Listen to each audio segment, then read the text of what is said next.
I had two fathers, a rich one and a poor one. Yeah. Not literally.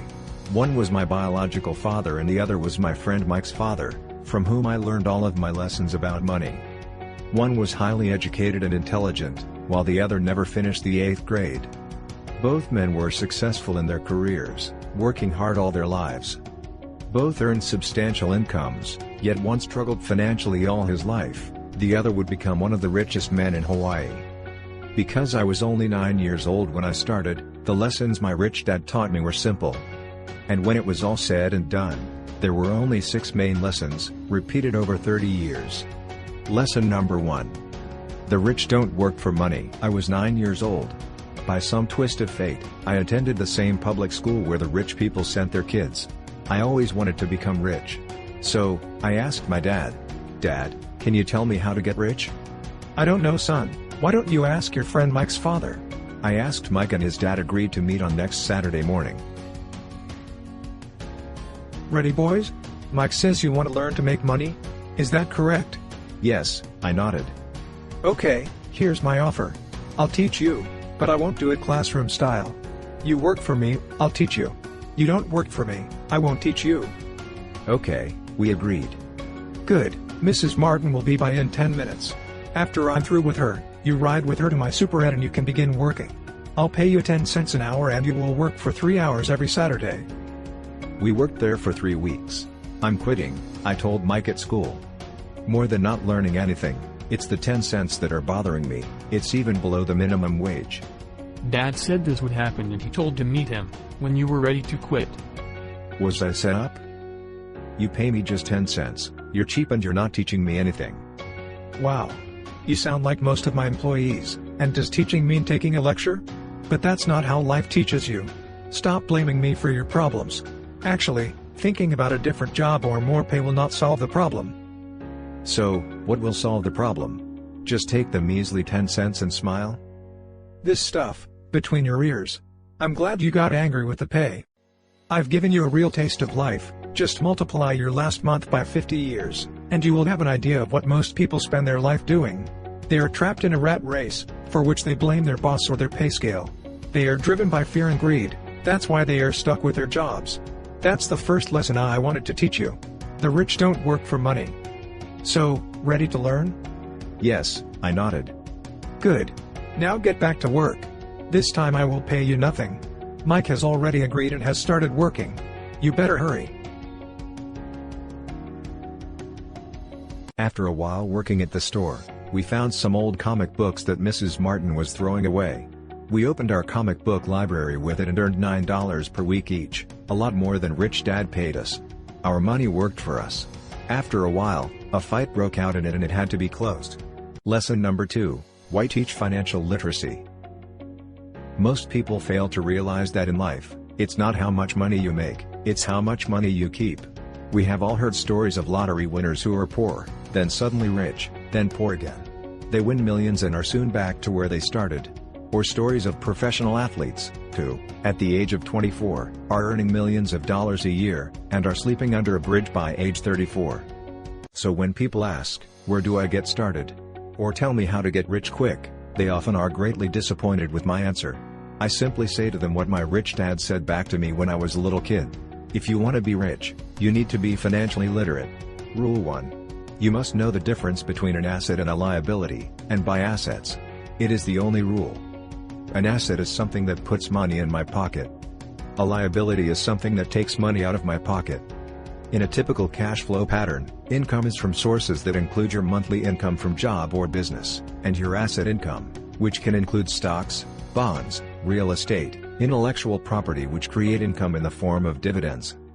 Liabilities include monthly expenses like rent, groceries, and any luxury spending. Once your asset income reaches high enough to replace your job, you are not required to work anymore, money works for you. Each dollar in my asset column was a great employee, working hard to make more employees and buy the boss a new Porsche. That's where the rich get richer. Rich people buy assets whereas poor people buy liabilities, which they think are assets. Lesson number 3, mind your own business. In 1974, Ray Kroc, the founder of McDonald's, was asked to speak to the MBA class at the University of Texas at Austin. What business am I in? Everyone laughed. Most of the MBA students thought Ray was just fooling around. No one answered, so Ray asked the question again. What business do you think I'm in? The students laughed again, and finally, one brave soul yelled out, "Ray, who in the world does not know that you're in the hamburger business?" Ray chuckled. That is what I thought you would say. Ladies and gentlemen, I'm not in the hamburger business. My business is real estate. Ray Kroc was clear on the difference between his profession and his business. His profession was always the same. He was a salesman. At one time he sold mixers for milkshakes, and soon thereafter he was selling hamburger franchises. But while his profession was selling hamburger franchises, his business was the accumulation of income-producing real estate. In this way, rich acquire assets that produce them real-time passive income, without the need for them working for it. Financial struggle is often the result of people working all their lives for someone else. As your cash flow grows, you can buy some luxuries. An important distinction is that rich people buy luxuries last, while the poor and middle class tend to buy luxuries first. The poor and the middle class often buy luxury items such as big houses, diamonds, furs, jewelry, or boats because they want to look rich. They look rich, but in reality, they just get deeper in debt on credit. The old money people, the long-term rich, built their asset column first. Then, the income generated from the asset column bought their luxuries. The poor and middle class buy luxuries with their own sweat, blood, and children's inheritance. Lesson number 4, the history and the power of corporation. Robin Hood may be long gone, but his followers live on. How often I still hear people say, "Why don't the rich pay for it?" Or "The rich should pay more in taxes and give it to the poor." It is this idea of Robin Hood, or taking from the rich to give to the poor, that has caused the most pain for the poor and the middle class. The reason the middle class is so heavily taxed is because of the Robin Hood ideal. The real reality is that the rich are not taxed. It's the middle class that pays for the poor, especially the educated upper-income middle class. Taxes were initially levied against only the rich, by the majority, by telling the poor and the middle class that taxes were created only to punish the rich. The problem was that the government's appetite for money was so great that taxes soon needed to be levied on the middle class, and from there it kept trickling down. However, the rich saw an opportunity because they don't play by the same set of rules. The rich knew about corporations, which became popular in the days of sailing ships. A corporation protects the rich. But what many people who have never formed a corporation do not know is that a corporation is not really a thing. A corporation is merely a file folder with some legal documents in it, sitting in some attorney's office registered with a state government agency.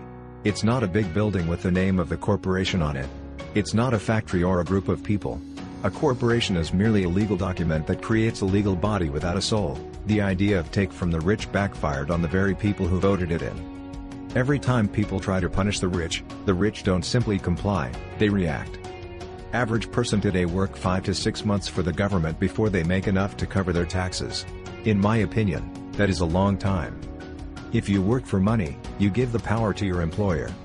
If money works for you, you keep the power and control it. Lesson number 5, the rich invent money.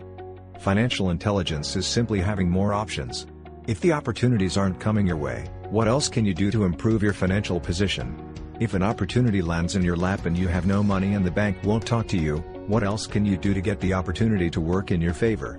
If your hunch is wrong, and what you've been counting on doesn't happen, how can you turn a lemon into millions? That is financial intelligence. Most people only know one solution: work hard, save, and borrow. So why would you want to increase your financial intelligence? Because you want to be the kind of person who creates your own luck. Land was wealth 300 years ago. So the person who owned the land owned the wealth. Then, it was factories and production, and America rose to dominance. The industrialist owned the wealth. Today, it is information. And the person who has the most timely information owns the wealth. The problem is, information flies all around the world at the speed of light. The new wealth cannot be contained by boundaries and borders as land and factories were. The changes will be faster and more dramatic. There will be a dramatic increase in the number of new multimillionaires. There also will be those who are left behind. Often in the real world, it's not the smart who get ahead, but the bold. The poor and middle class work for money. The rich make money. The more real you think money is, the harder you will work for it. If you can grasp the idea that money is not real, you'll grow richer faster. What is it? Was a question Mike and I often came back with. What is money if it is not real? What we agree it is, was all Rich Dad would say. The single most powerful asset we all have is our mind. If it is trained well, it can create enormous wealth seemingly instantaneously. An untrained mind can also create extreme poverty that can crush a family for generations.